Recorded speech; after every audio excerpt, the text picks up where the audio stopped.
Halo, assalamualaikum warahmatullahi wabarakatuh. Halo kawan-kawan para pecinta sepak bola dimanapun anda berada, bersama saya lagi Ahmad Satria Fazur Rahman. Sebelum saya lanjut ke topik utamanya, saya tidak bosan untuk mengingatkan anda, jangan lupa untuk like, kemudian share, kemudian bagi anda yang baru saja mampir di channel ini, jangan lupa untuk subscribe channel ini supaya channel ini dapat berkembang lebih besar lagi ke depannya. Oke kawan-kawan, akhirnya part kedua tentang logika-logika Bung Toel akan saya utarakan pada video kali ini. Tapi sebelum itu, saya disclaimer terlebih dahulu bahwa video ini saya buat bukan untuk menyerang personal seorang Bung Toel. Bukan juga sebagai bahan hujatan kepada Bung Toel yang banyak dilakukan oleh orang-orang yang tidak bertanggung jawab. Yang ingin saya berikan pada video ini adalah counter analysis, counter kritik, atau istilah akademisnya antitesis dari apa yang diungkapkan oleh seorang Bung Toel. Bung Toel mengkritik permainan timnas dan saya pun mengkritik pola pikir beliau. Dan kritikan-kritikan ini itu penting agar sepak bola kita lebih maju lagi ke depannya. Jadi jika ada orang-orang yang menganggap bahwa Bung Toel itu kritikannya tidak mutu, ya setidak mutu apapun kritikan itu memang dibutuhkan untuk menjadikan kita dewasa. Nah, akan tetapi memang yang namanya kritikan Bung Toel ini banyak memantik kemarahan dari berbagai pihak. Nah, ini pula yang ingin saya luruskan kepada kawan-kawan bahwa kritikan-kritikan yang dilontarkan oleh seorang Bung Toel ingin saya menanggapinya dengan pandangan saya pribadi yang mudah-mudahan itu dapat memberikan insight yang baru sehingga hazanah persepak bolaan Indonesia itu akan lebih luas lagi. Saya yakin lah ya semuanya juga ingin tim nasional kita maju, tim nasional kita hebat, dan tim nasional kita berprestasi. Oke. 5 hari yang lalu Bung Toel itu mengupload video terbaru. Dan ya, apa yang diutarakan oleh Bung Toel adalah tentang fitnah-fitnah yang beliau dapatkan. Salah satu fitnahannya adalah yakni tentang Bung Toel ingin melengsarkan STY dan juga Yunus Nusi, Sekjen PSSI. Bung Toel berujar bahwa ia tidak memiliki kuasa untuk melengsarkan kedua orang ini. Akan tetapi yang harus kita pahami di sini adalah Bung Toel itu bukan orang biasa-biasa saja, meskipun beliau bilang bahwa beliau orang biasa, bukan siapa-siapa. Tapi we know lah, se-Indonesia para pecinta sepak bola siapa yang nggak tahu seorang Bung Toel, yang mana perkataan beliau kan selain beliau public figure, kata-kata beliau itu pasti akan diikuti oleh berbagai kalangan. Ya, maka dari itu secara tidak langsung, ya meskipun memang Bung Toel tidak memiliki kuasa, beliau bukan exco, karena memang exco PSSI yang berhak untuk mencopot jabatan kepala timnas atau sekjen dan lain sebagainya. Akan tetapi kita harus mengerti bahwa ucapan seorang public figure itu bisa membuat pergerakan.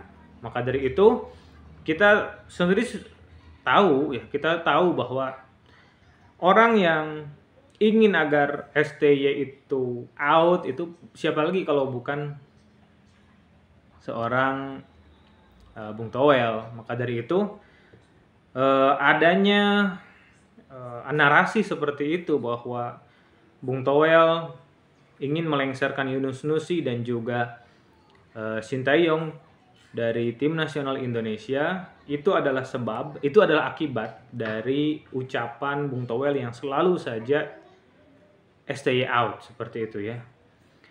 Nah, ini memang wajar, tapi memang fitnah itu tidak boleh ya kawan-kawan. Saya tidak menganjurkan untuk juga memfitnah seorang Bung Toel.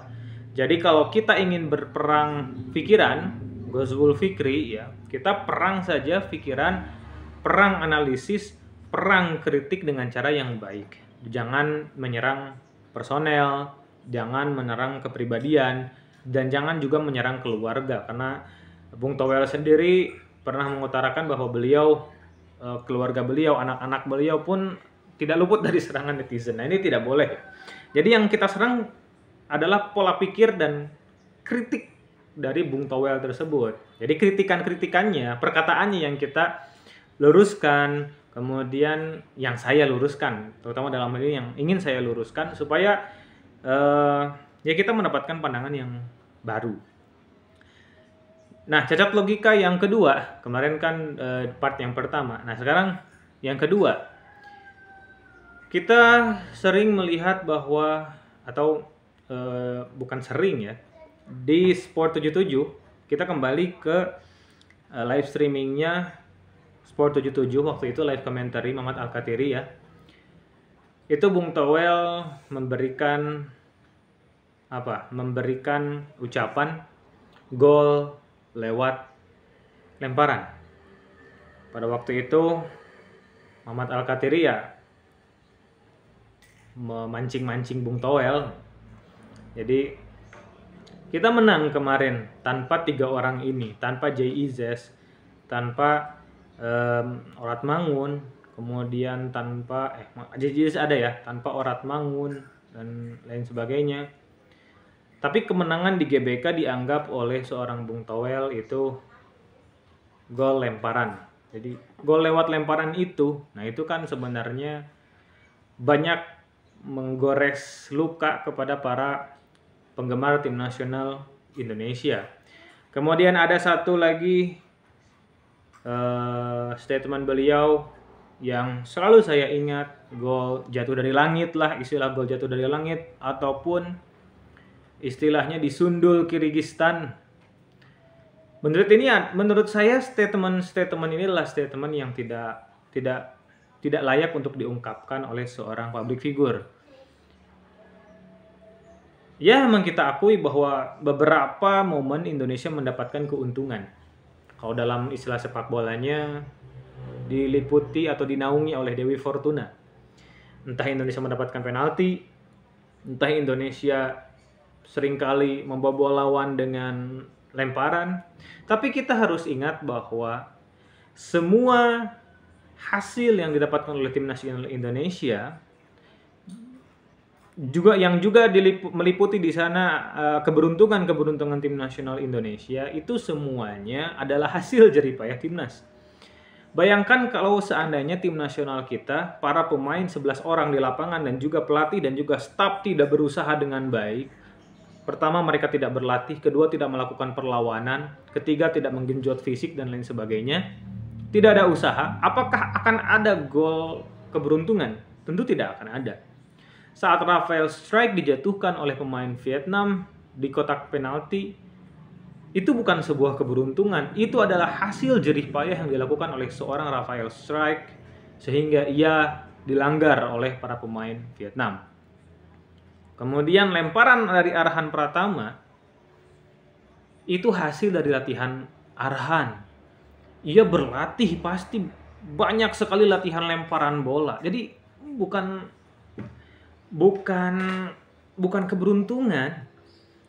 Ia bisa melakukan lemparan jauh tentu karena ia berlatih dengan keras untuk melakukan lemparan. Karena lemparan Arhan ini tidak mampu banyak orang yang menirunya. Ya, ada pemain Vietnam juga yang memiliki lemparan jauh. Akan tetapi lemparan Arhan itu lebih terstruktur, lebih rapi, dan lebih baik. Karena memang mungkin Arhan memiliki intuisi yang lebih baik dan juga training atau latihan yang lebih banyak juga.